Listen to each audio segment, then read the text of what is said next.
1967. Upon landing on Earth, after completing their mission, the Soviet spacecraft Soyuz 1, with cosmonaut Vladimir Komarov on board, tragically perishes. Many years later, under the leadership of the Swedish billionaire Meyer, an expedition to Mars is being prepared. After 10 months, the crew of the spaceship Ulysses reaches the Red Planet. The captain informs the team that they have received permission to land and asks the ship's AI, named Irene, to verify everything required for a soft landing. At this time, Meyer reveals that he spent 4 years preparing for this journey, sacrificing almost all his money for it. However, the American company Zillion beat them to it by landing 2 weeks ago. The problem is that Earth has received no news from the American crew, except for one video in which they ask not to come to Mars. A dispute arises among the crew members, but the captain declares that the landing will occur in any case, and people disperse to their cabins. With 30 minutes left until landing, AI Irene begins preparations. However, an unforeseen event occurs. The ship does not detach from the carrier system, posing a threat to the entire crew. The only way out is to perform the separation manually. The commander ventures into space and struggles to free the attachments, but at that moment, the shuttle enters Mars's atmosphere, throwing the captain into open space. The shuttle almost crashes onto Mars as a system error causes a power outage.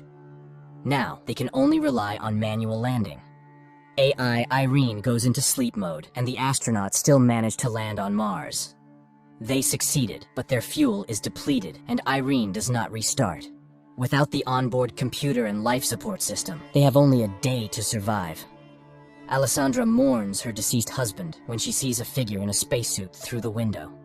After diagnosing the ship, it becomes apparent that too much fuel was consumed during the landing, and now the ship cannot return to orbit. The only option is to wait for the solar panels to power the generators, but there's a storm on the surface, and it will take 2 days, time they don't have. At this point, Simon mentions the American ship Zeta 1, which beat them by 2 weeks. It likely crashed, but there are probably batteries left. The rover sets out on a journey while those remaining on the ship try to restart the system. Engineer Basil recalls that the AI has an energy-saving function. He initiates a reboot, but Irene doesn't start. At this time, the rover finds the wreckage of the American spacecraft and one surviving solar panel, but there is no sign of the American crew. The astronauts head back but spot an unconscious person in a spacesuit. Despite their ship running low on oxygen, Jana insists on transporting the person. Nearby, they find the black box from the American spacecraft. The team arrives at the ship, but Jan refuses to let them inside, stating that 4 survivors are better than 8 corpses, so he won't open the doors. Alessandra tries to persuade the man when the discovered astronaut wakes up, and at that moment, AI Irene activates and opens the doors.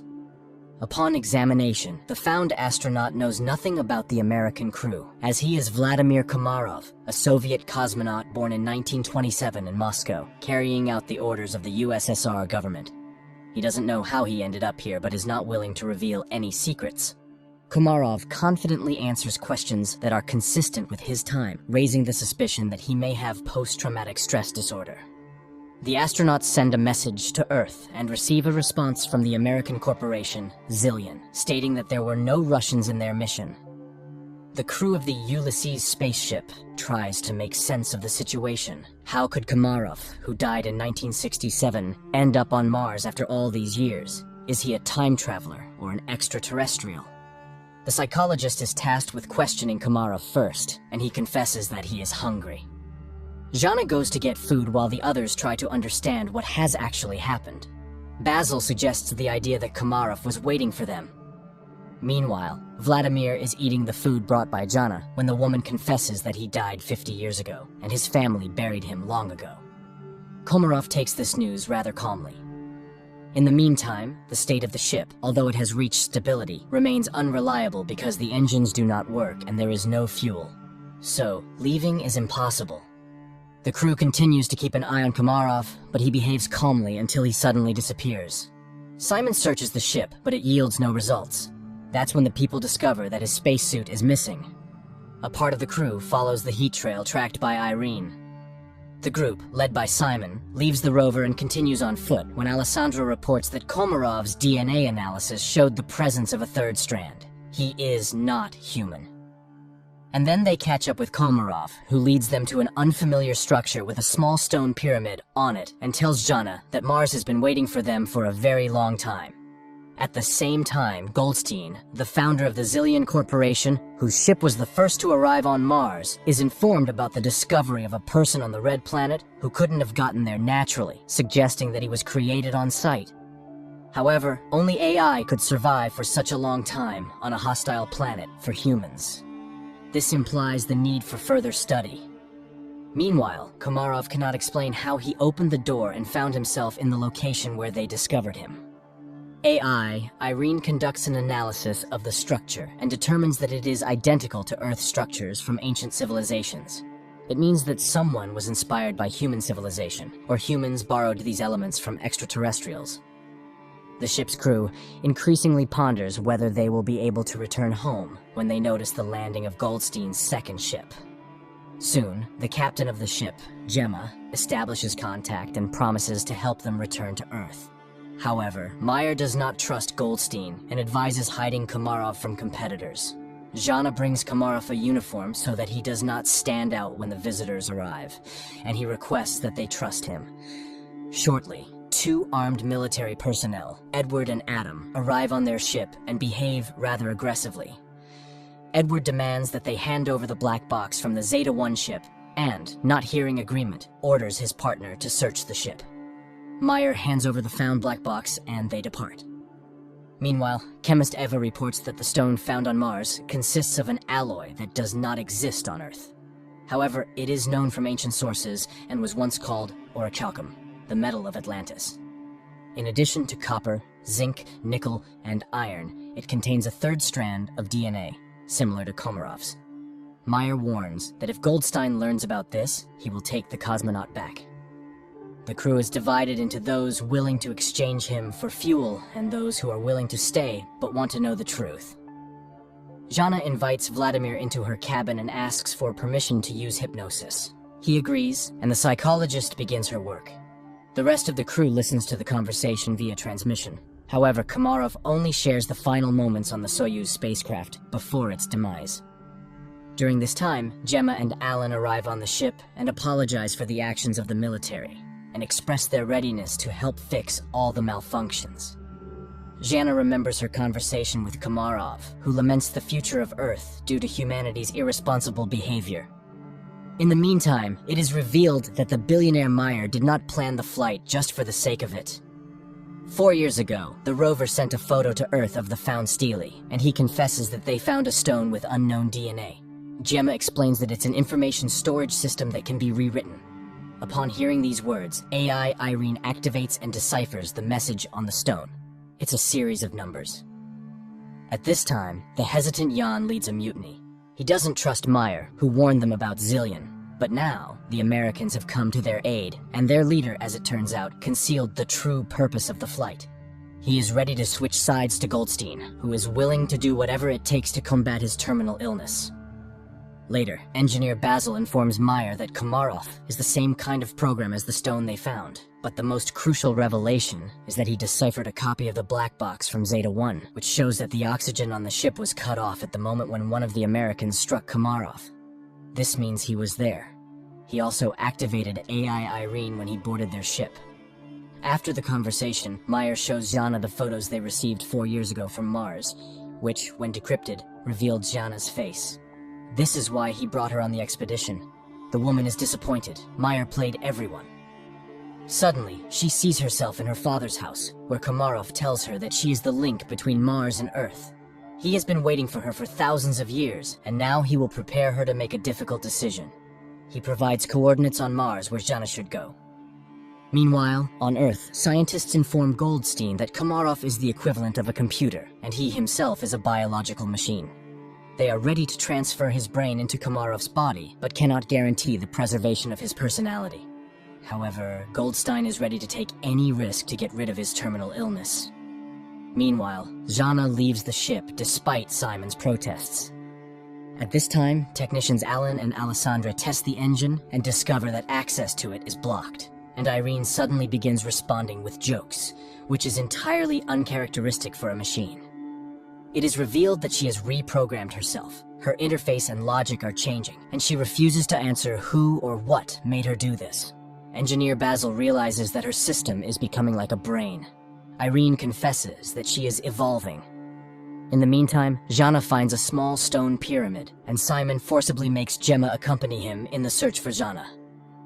Jan discovers his absence, and after contacting Simon, receives an order not to let anyone inside. Just at that moment, American military personnel arrive, demanding that they hand over Komarov.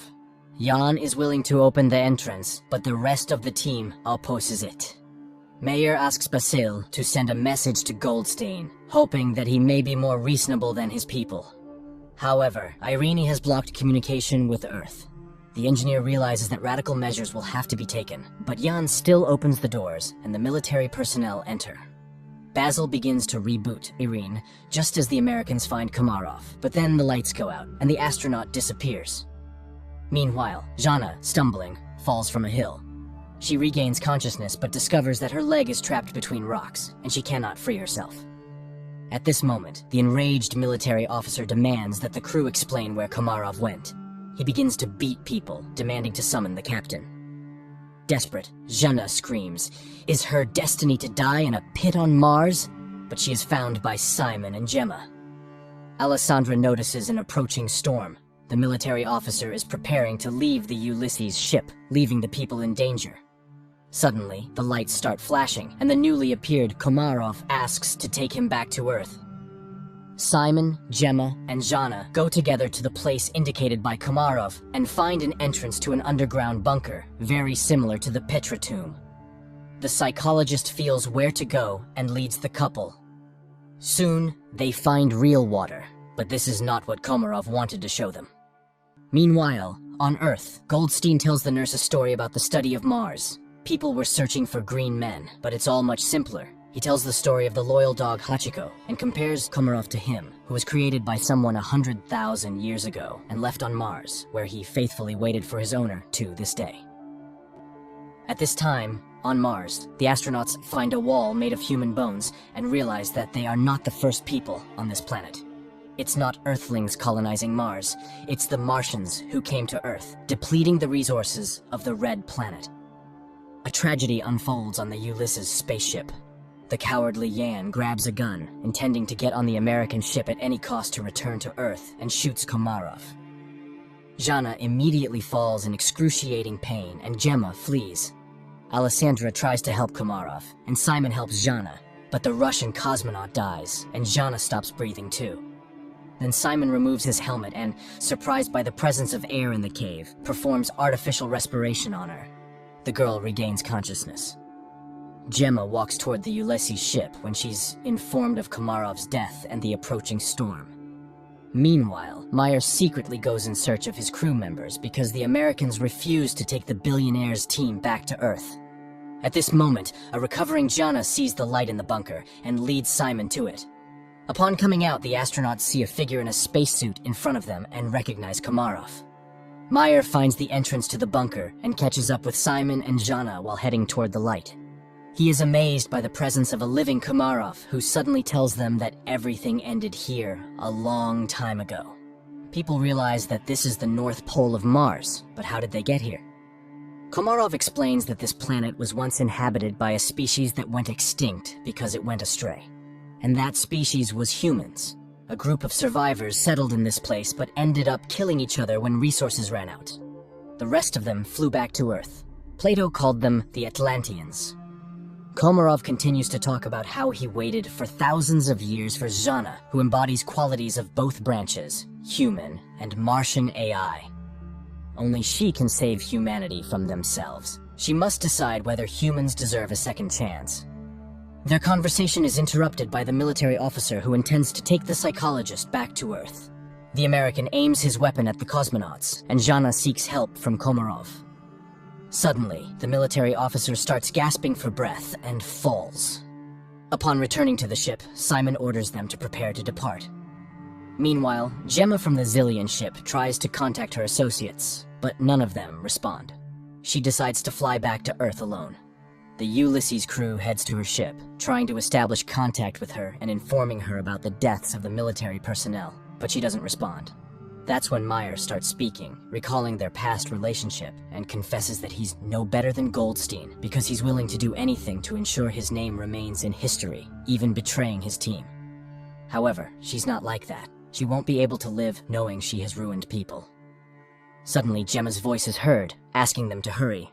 Goldstein has heard that Gemma has decided to take the Ulysses crew back to Earth and has blocked the control panel of the Zeta-2 ship before takeoff.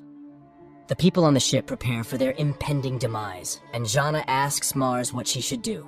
Everything she saw and heard on the red planet flashes through her mind, and, with sheer willpower, she removes the control panel's block. Suddenly, an armed military officer appears in front of the ship, intent on damaging the engines with his weapon. Simon is about to step out to stop the madman, but Jana beats him to it. She aims the weapon at the American, but informs him that Mars will be the one to kill him. The military officer falls. The countdown for liftoff begins, and Jana realizes that there's no time to return. She bids farewell to the crew, confessing her love for Simon. The ship takes off. Suddenly, Meyer notices that it's dark at the North Pole of Mars. This means that they couldn't have been there just a few minutes ago. They truly were at the North Pole of Mars, but in the distant past when the red planet was still suitable for life. At the same time, Goldstein is informed of the ship's return, and he's beside himself with rage, declaring that he will go to Mars himself, and that's where the first season ends.